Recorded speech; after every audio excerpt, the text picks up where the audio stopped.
খুলনার ডুমুরিয়ায় সরকারি জায়গা দখল করে প্রকাশ্যে চলছে অবৈধ বালু ব্যবসা। এলাকাবাসীর অভিযোগ, নেপথ্যে রয়েছেন স্থানীয় ইউপি চেয়ারম্যান। প্রতিবাদ করলেই মিলছে হুমকি।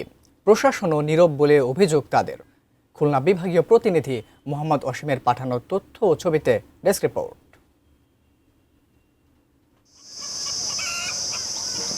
ডুমুরিয়া উপজেলার আটলিয়া ইউনিয়নের কাঁঠালতলা মাগুরখালী সড়ক ঘেঁষে পাওবর সরকারি খাস জমি। সেই জমি এখন পরিণত হয়েছে অবৈধ বালুর ডাম্পিং জোনে। দুটি বিশাল পুকুর খুঁড়ে সেখানে নদীপথে বালু এনে জমা করে বিক্রি করা হচ্ছে। এলাকাবাসীর অভিযোগ, অবৈধ বালু ব্যবসা নিয়ন্ত্রণ করছেন আটলিয়া ইউপি চেয়ারম্যান ও উপজেলা বিএনপির যুগ্ম আহ্বায়ক শেখ হেলাল উদ্দিন। আমাদের ইউনিয়নের চেয়ারম্যান হেলাল উদ্দিনের বালির ব্যবসাটা করে। এই বালির ব্যবসার জন্য এলাকার পরিবেশ দূষণ হচ্ছে, রাস্তাঘাটে প্রচুর ক্ষতি হচ্ছে।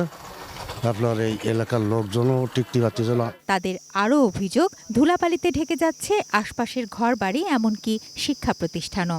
একের পর এক ভারী ট্রাকের বিকট শব্দে অতিষ্ঠ জনজীবন।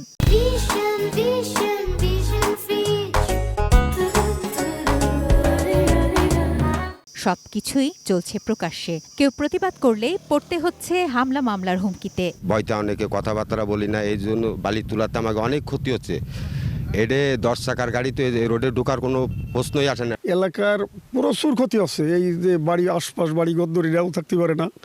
আর তারপরে রাস্তা তো খানাখুন্দু হয়ে গেছে সব রাস্তা। তবে অভিযোগ অস্বীকার করেন ইউপি চেয়ারম্যান। তার দাবি, সবই রাজনৈতিক উদ্দেশ্য প্রণোদিত। তার বিরুদ্ধে অপপ্রচার। আভ্যন্তরীণ দ্বন্দ্ব, রাজনৈতিক নগ্ন গ্রুপিং আমাকে হেয় প্রতিপন্ন করে আমার সেন্ট্রাল এবং জেলার নেতৃবৃন্দকে দেখিয়ে সে মনোনয়ন বাগিয়ে নিয়ে আসতে চায়। এই হচ্ছে আমার বিরুদ্ধে ষড়যন্ত্র। স্থানীয় প্রশাসন জানিয়েছে, অভিযোগের সত্যতা পেলে ব্যবস্থা নেওয়া হবে। সরকারি জায়গা অবৈধভাবে দখল করে রাখার তো কোনো সুযোগ নাই। তদন্ত করে যদি দেখি যে হ্যাঁ আসলে এটা সরকারি জায়গা এবং উনি অবৈধভাবে দখল করে আছে, তাহলে আমরা তদন্ত করে এটার ব্যবস্থা নিব। তুনাজ জিনা তনু, ডেস্ক রিপোর্ট, এটিএন নিউজ।